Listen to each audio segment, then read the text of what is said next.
This is the level 2 checkpoint video for episodes 4, 5, and 6. The current position is y to move. Try to find the best sequence in this position and write down your answer. You may stop the video now.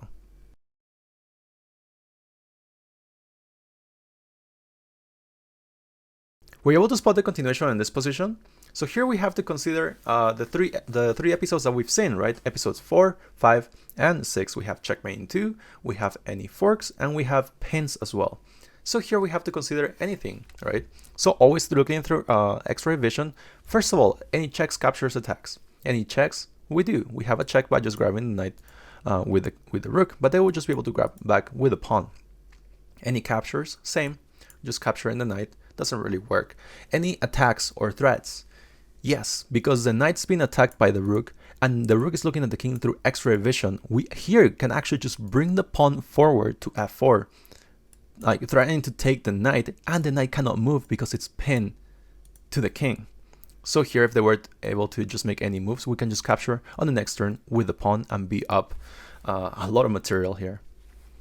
The current position is y to move. Try to find the best sequence in this position and write down your answer. You may stop the video now.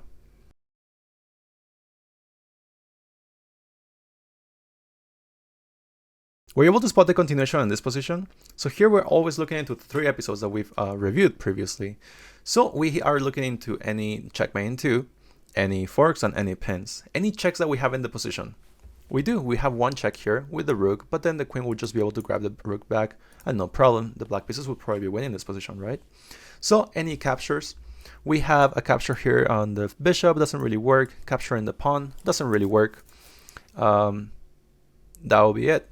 Any attacks or threats. Now we can consider any attacks. So what pieces can actually provide with an attack? And let's keep in mind those forks and pins, right? Here we have the tricky pieces here, the knights. So if we're able to find knight d4, that will be a great move because we're actually forking 2 higher value pieces, both of the rooks. So if they were to move the pieces somewhere, you can just grab the rook on b3 and just be up the exchange. The current position is y to move. Try to find the best sequence in this position and write down your answer. You may stop the video now.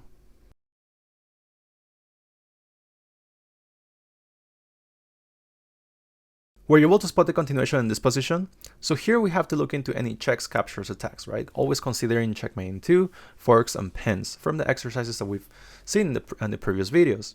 So any useful checks that we have in the position, we have 3 checks, I think. We have a check with a knight, but the king would just be able to move somewhere. Keep in mind that the black pieces have a couple queens already, and a knight as well. So we also have a knight here with a check, but then the king can always just move somewhere else as well. Any other checks that we have in the position? We do. We have queen takes g7 check, but this one just gives away a knight, right? The king is escaping, but it is not. Keep in mind that our d4 pawn is very strong because it's cutting some squares, the e5 square from the king.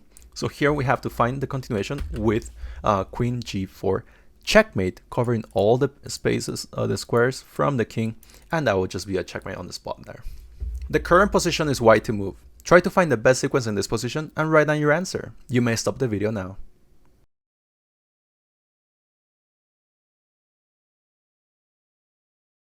Were you able to spot the continuation in this position? So here we're looking into the pins, forks, and checkmate in 2, right? Any checks that we have in the position. We have a couple checks actually. We have bishop takes f7 check, and then we have queen takes g6 check, right?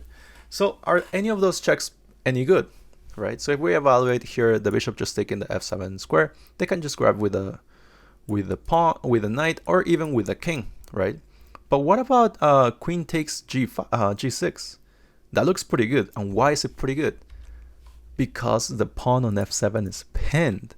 So we have to take advantage of the pins like this sometimes, right? The bishop is looking at the king through X-ray vision, so the pawn on f7 can never move forward. So here, if we were able to just like grab the pawn on g6, that would just be checkmate because also our dark square bishop is covering some key squares here. The current position is y to move. Try to find the best sequence in this position and write down your answer. You may stop the video now.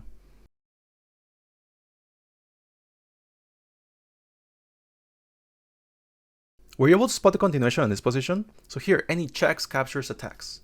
Any checks that we have in the position? We do. We can grab the bishop with the rook, and then we can also give a check with a knight. Are any of those checks any good? we have to consider our pins in this position. So remember that the rook is looking at the king through X-ray vision, so that the bishop can never move anywhere. If we're able to give a check with the knight, the bishop cannot capture the knight back, and then we're actually forking the king and the queen.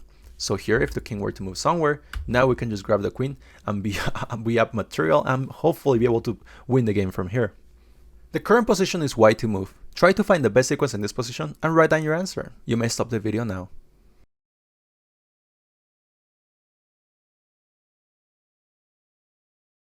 We're able to spot the continuation in this position. So any checks, captures, attacks, right? Do we have any checks in the position? We have a couple. We actually have like about 4 checks or so. So we have queen b5, queen b6, queen b7, and we have rook d6. Let's look at all these queen moves, for example, first. Actually, we also have queen c4. So if the queen grabs the bishop here, the king can always just move back, and remember that they have more material than we do. We only have a rook and a bishop other than the queen, and they have 2 rooks and 2 minor pieces. So they're winning right now. We have to be very precise with our moves. If we're able to give away the queen here, it doesn't really work, nor here, nor here. So we need to find the precise move here, rook d6. Rook d6, only leaving the black king to have just one escape square on c5, and then we can finish the game with queen b6 checkmate, covering all the squares here, and the black king is just trapped completely.